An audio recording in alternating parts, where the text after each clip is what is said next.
What's up, everybody? It's Ira Bushels here from the Vault, holding today's episode with Michael D'Elia, on the Grand Chancellor.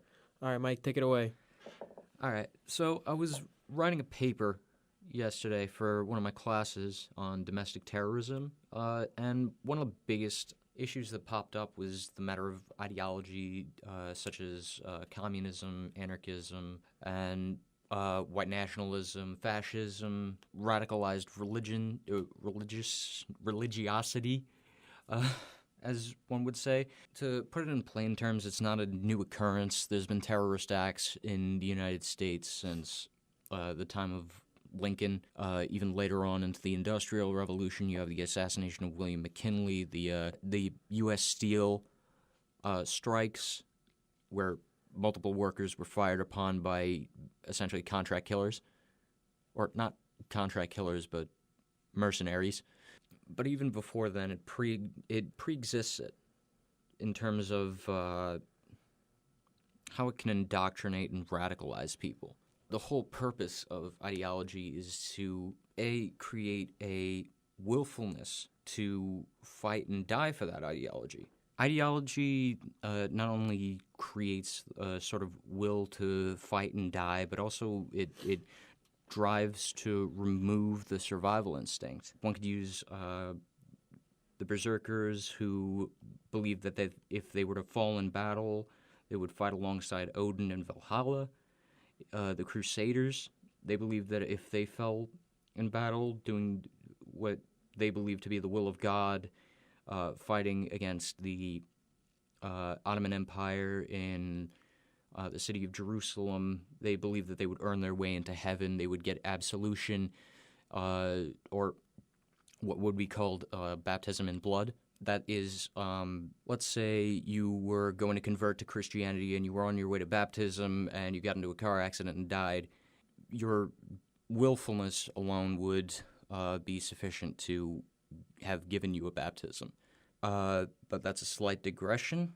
But the mindset of the Crusaders in that is there's a correlation between the Crusader mindset of, I will go to heaven if I do X, Y, and Z. If I were to die in the name of Jesus Christ or Allah, in the case of the suicide bombers, they will automatically go to heaven. Well, I wanted to do this around this particular statement. If a person's convinced that what they aim to do is for the greater good and will ensure that they'll be remembered in valor and in glory, and that statues would be erected in order to commemorate their great victories and achievements and their deaths on the battlefield, they will gladly march into battle under pain of death. They could be beaten to a pulp and still go back to fighting, if it earns them their place to, or even to fulfill their perception of what makes the perfect warrior, that they could be remembered for changing the world to suit that sort of ideology that radicalized them. Now, this is where I wanted to start getting into Scientology. There's a book, the original book of Scientology was called Dianetics, and there's a psychology to it. It tries to describe two different mindsets. There's the analytic mind, which stores memories and it's the reasonable part of our brain. It thinks, it remembers, it calculates. There's the reactive mind, which stores painful and suppressed memories as a sort of defense mechanism. It throws memories back at you to prevent those experiences from happening again, essentially putting up barriers, reliving memories that are similar to it if something jogs their memory.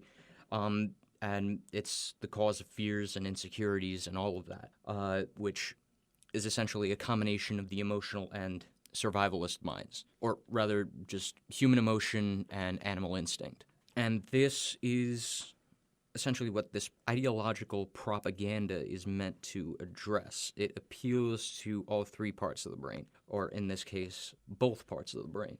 It sort of justifies their actions. It goes to the reasonable part of the brain in that you believe that this ideology is reasonable, you believe that this is what is best, this is what the world needs, and you fully convince yourself of that, you are given an emotional drive from this propaganda to carry out to the letter this ideology. To a lot of people, the thought of fighting and dying in battle for greater glory is a principle to be strived for. In the case of one could use the earlier life of Saint Anthony of Padua as an example. He originally became a monk to essentially go to North Africa and die as a martyr in defense of the faith. And the majority of what this boils down to is vainglory, pride to a certain extent, and that is, well, I wouldn't say it appeals to a person's desire for meaning, that we all want to be a part of something greater than ourselves, and we want to serve a higher purpose. And that, in turn, gives us a sort of reason to live. And that could correlate to, I believe it was line 77 from the Havamal. The quote goes, "Cattle die and kinsmen die, and so must one die oneself. But there is one thing that I know that never dies, and that is the fame of a dead man's deeds." Now, for those that don't exactly understand what that means, it essentially says, cattle represent wealth and kinsmen represent power. So you cannot take wealth with you to the other side. You cannot take power to the other side, because we are all essentially equal in the eyes of God, and death is the great equalizer. It all boils down to how the world will remember you, and that is attractive to most people. And the simple fact that this ideology or a narrative gives a person a reason to live, a reason to fight, a reason to die. One could compare that to the mindset of soldiers, those who are willing to go out and fight for the ideals of a nation, of generally freedom, for morals, principles, values overall, and it gives them a greater sense of self-awareness. Hence why soldiers are more at risk for PTSD, because they are experiencing that trauma from the fullest. They are fully aware of everything that is going on and are able to reason through it. Now, this is just a theory that I've done a great deal of research on, and I did want to make the correlation between the propaganda of the ideology and Dianetics, or the parts of the brain professed in Dianetics. A process called auditing is meant to relieve the painful or suppressed memories, or prevent them from essentially ruining your life to the point where you're something called what they call a clear. They use a machine that's essentially a Mattel toy attached to soup cans, and they tell you your so-called Thetan level, and it's a scam. But their perspective on psychology is pretty interesting, and the same actually could be said for people that have been in cults like the Heaven's Gate cult. Well, cults are largely self-serving, as I mentioned in previous episode when I spoke about cults through the left-hand path. They're largely self-serving, overly individualistic, me, and that sort of mindset it's good for base level sort of formulation of who a person is, what their values are. But if you use this as a basis for your entire way of life, if you only concern yourself with this and nothing else, if you don't perform some act of charity, your beliefs are who you are and that's it, it's not healthy. Yeah, so that's what I've been developing. That's pretty much all I had to say. If Albert has any questions or anything you want me to expand on. Why do you think people fall for this stuff?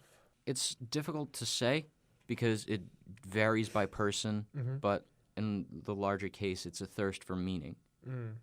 And this ideology, what they can tie themselves to, is pretty much what matters. A force that sort of brings people together. Willfulness to fight for values, for common beliefs, create a society where everyone is better off, and it varies by person. Okay. And by beliefs. So that's pretty much the episode. And Pretty cool. Well, everyone, I hope you enjoy the episode of the Grand Chancellor with Mike D'Elia. I'm Albert Bushels. I'm signing on with the Bolt. Thank you for listening. Tune in next week.